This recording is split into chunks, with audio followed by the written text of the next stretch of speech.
पास गाड़ा गांव में आपका जन्म हुआ। आपके एक मित्रवत भ्राता थे, उनका नाम था चतुर्भुज दास। आपका पूर्व का नाम था दामोदर दास, सेवक जी का। तो दामोदर दास और चतुर्भुज दास, आप में भक्ति के लक्षण तो थे लेकिन कोई पथ दिखाने वाला नहीं था। एक बार कुछ रसिकों की टोली जबलपुर आई और जबलपुर से आपके गांव की तरफ आई। संत जनों ने पूछा, हाँ भाई इस गांव में कोई भक्त है? बोले हाँ, वो दामोदर दास और चतुर्भुज दास, उनके यहाँ चले जाओ। संत जन सब वहां पहुंच गए, वहां बैठ गए, कीर्तन होने लगा, सत्संग होने लगा। और सत्संग होते होते चर्चा होने लगी, श्री जी के रूप की चर्चा, लाल जी के भाव की चर्चा, मान लीला, ठाकुर जी की विविध विविध लीलाओं पर जब चर्चा प्रारंभ, उस दास दोनों के नेत्र सजल होने लगे और दोनों के मन में भाव आया। बोले यही रस तो हमको चाहिए जिसके लिए हम तड़प रहे हैं। बोले ये रस कहाँ? वृंदावन में श्री राधा वल्लभ लाल जी को जिन्होंने प्रकट कियो, वृंदावन को जिन्होंने सुव्यवस्थित कियो, ऐसे श्री हितरवंश महाप्रभु, ये रस तो हमने दी है, वो तो साक्षात खान है ऐसे रस की कि भाई बस अब तो वृंदावन जानो और श्री हितरवंश महाप्रभु से दीक्षा लेके आनी। संत जन तो वहां से प्रस्थान कर गए, पर आप दोनों के चिंतन करते करते करते करते घर के कार्य इतने पड़ गए कि 3 महीने नहीं गए। 3 महीने बाद वही संतन की टोली फिर आई गांव में और महाराज दोनों ने बड़ा स्वागत किया, व्यवस्था करी, सब अनुकूल कर दियो। आज जब सत्संग प्रारंभ भयो, रस नहीं आ रहा है, भाव नहीं आ रहा है। जय जय वादना जैसी रस चर्चा करो ना, अब समुद्र ही सूख गयो तो रस चर्चा कहाँ सुनाऊं। दामोदर दास चतुर्भुज में प्रवेश कर गए कि भैया राजभोग कराई, श्री राधा वल्लभ लाल जी को राजभोग धरा करके, राजभोग पधरा करके और फिर श्री लाल जी की आरती आदि करके और बस कुंज में गए। राधा महाप्रभु जी को खूब ढूंढो, नहीं मिले। ये चर्चा जैसे ही सुनी, दामोदर दास और चतुर्भुज दास पछाड़ खा करके गिर गए, रुदन करने लगे। बोले हमने तो विचार किया था कि हम वृंदावन जाएंगे, श्री महाप्रभु जी से अनुग्रहित होकर के आएंगे, दीक्षा प्राप्त करके आएंगे, ये संभव नहीं हो सकता। अरे हम क्यों विलंब में पड़ गए? महाप्रभु जी के पास चरण पकड़ लिए संतों के, कोई उपाय बताओ, प्राण निकल जाएंगे हमारे, महाप्रभु जी कैसे मिलेंगे, अब वो पुनः प्राप्ति कैसे होगी, आप कृपा करके बता। वाणी वहां चलती रहे, वही कुछ सुन लो भैया। अब महाप्रभु जी तो लीला में प्रवेश कर गए। बोले आप उपाय बताओ ना, कैसे अब कुछ करो ना, कैसे हो सके, कोई तो उपाय होगा। बोले अरे भाई, एक संत बोले एक उपाय है। क्या?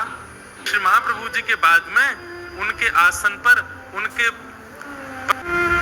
आपकी यदि इच्छा हो तो पुत्र पिता के समय होता है और उन्होंने भी खूब रस विस्तार किया है। आप जाओ और वृंदावन जाकर के श्री वनचंद्र जी की दीक्षा ग्रहण कर लो, उनसे अनुग्रहित हो जाओ हित परंपरा में। चतुर्भुज दास जी बोले अब तो मैं बिल्कुल विचार ही नहीं करूं, मैं अभी वृंदावन जाऊंगा। चल भाई दामोदर दास, अभी चलें, अभी जाके वनचंद्र जी से दीक्षा लें। बोले नहीं, गुरु जिसको हृदय, जब हमने कह दी लीला प्रवेश है गए, उनके पुत्र विराज रहे, जाओ। बोले उनके पुत्र खूब योग्य है, मैं उनकी बात नहीं करता, पर मैं जिसको हित से, अरे मैंने सुना है कि भक्त की भक्ति के बल से भगवान प्रकट हो जाते हैं, क्या शिष्य की भक्ति के बल से गुरु प्रकट नहीं होंगे? और मैं अपने भजन के बल से महाप्रभु जी को जा रहा हूँ। बोले तू जा वृंदावन। चतुर्भुज दास जी वृंदावन चले गए, लेकिन श्री दामोदर दास जी वहीं बैठ गए और वहीं बैठ करके साथ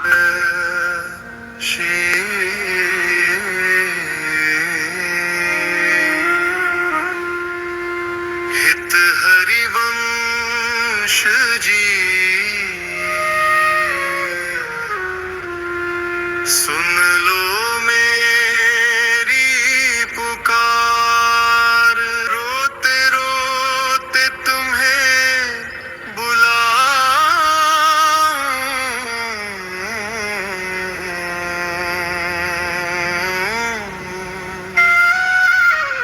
इनका श्री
हरिवंश हरिवंश हरिवंश नाम का उच्चारण करते करते करते करते 7 दिन तो क्या 3 ही दिन पूर्ण हुए थे। 3 दिन होते ही श्री यमुना जी प्रकट हो गई, ब्रज प्रकट हो गई।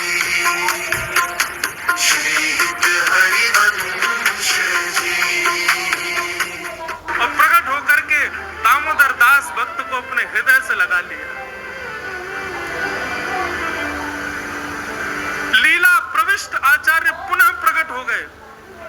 हित परंपरा की सब विधि बताई, हित चतुरासी जी प्रदान की और निज मंत्र गुरु दीक्षा और नाम प्रदान कर दिया सेवक जी। आपने हित चतुरा चिंतन किया कि उसके बाद श्री दामोदर दास जी सेवक जी ने महाप्रभु जी के ऊपर एक संपूर्ण ग्रंथ की रचना कर दी, जिसको सेवक वाणी कहते हैं। अभी तक वृंदावन नहीं गए थे, से वापस आए। वापस आकर के देखा महाराज ये तो हरिवंश परंपरा का माथे पर शीश पर तिलक विराजमान और राधा वल्लभ हरिवंश कहते घूम रहे। चतुर्भुज दास जी बोले हे दामोदर दास हम तो दीक्षा ले आए। बोले मैंने भी, हम तो दीक्षा ले आए। बोले मैंने भी ले ली। किन से? बोले श्री महाप्रभु जी, हरिवंश महाप्रभु आए, आकर के दीक्षा दे के गए। बोले अरे तुम बात बना रहे हो। बोले मुझे पता थी तुम विश्वास नहीं होते को। हित चतुरासी जी और संपूर्ण हित परंपरा सुना दी बैठ करके और श्री सेवक वाणी जी से पूरा ग्रंथ दिखा दी। बोले देखो महाप्रभु जी कृपा करके गए और दीक्षा।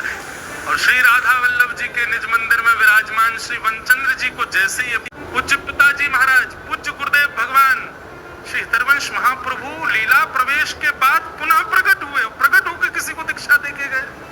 वनचंद जी ने पत्र लिखा, सेवक जी ने पत्र पढ़ा, वृंदावन से निमंत्रण पा करके आनंदित हो गए। वो पत्र लिख करके कहा सेवक हम आपको निमंत्रण दे रहे हैं, श्री जी आपको बुला रही हैं, आप वृंदावन आओ, श्री जी का भंडार लुटाएंगे हम। आपके आगमन की प्रसन्नता में उत्सव में अभिलाषा। सेवक जी को केवल एक ही चिंता थी कि कहीं इन्होंने जो लिख को स्वीकार नहीं था, वो ऐसे कोई बड़े नहीं हम कि हमारे लिए श्री जी का भंडार लुटाया जाए। पूरे अंग पर रज लगा ली, केश मुड़ा दिए और विचित्र सा वेश धारण कर लिया, विचित्र से वस्त्र पहन लिए कि हमें कोई पहचान ही नहीं, तो वृंदावन पहुंच जाए हम। महाराज जी कितनी सुंदर लीला है, सुनियो।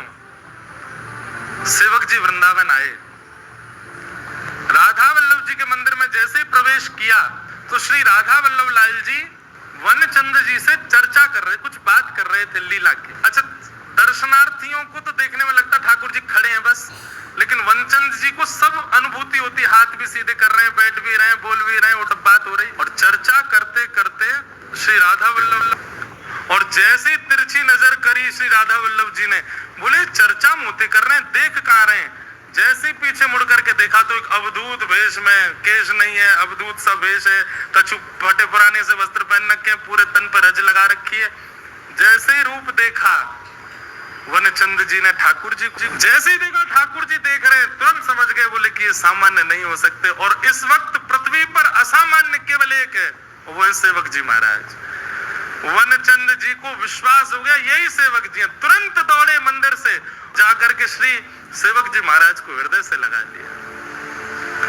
सेवक जी को कैसे पता चला कि मैं हूं? बोले उनने बताया। और जैसे कि उनने भंडार खोलो, लुटाओ, श्री जी के आभूषण, श्री जी की मणियां, श्री जी के स्वर्ण चांदी की सामग्री सब लुटाओ बधाई में। सेवक जी आए हैं, चरणों में गिर गए। बोले नहीं भगवान, श्री जी की सामग्री ऐसे मत करो, आप मुझ को बहुत पीड़ा होगी। बोले अच्छा, तो अमनिया जो अभी तक श्री जी ने धारण नहीं करी है उनको रहने देंगे, जो श्री जी धारण कर चुकी हैं प्रसादी है युवा को लुटाएंगे। और महाराज पूरे वृंदावन में उत्सव भयो सेवक जी के आगमन को। वनचंद जी छतरीन पर चढ़ चढ़ के लुटा रहे, सेवक जी महाराज वृंदावन पधारे। वर्णन आता है कि श्री सेवक जी श्री बड़ा राज वृंदावन में रह पाए। महाराज जी उनको जो लीला थी वह इतना विरह हो रहा था, इतना मतलब असाधारण, रोक नहीं पा रहे थे स्वयं को। अब इसमें ऐसा कह लो कि वो नहीं रुक पा रहे थे, पर हम तो ऐसा कहेंगे कि श्री जी को मन ना लग रहा। बोले लाओ इनके गए और वहीं सामने एक कुंज थी, उस कुंज में प्रवेश कर गए और श्री सेवक जी महाराज भी लीला प्रविष्ट हो गए।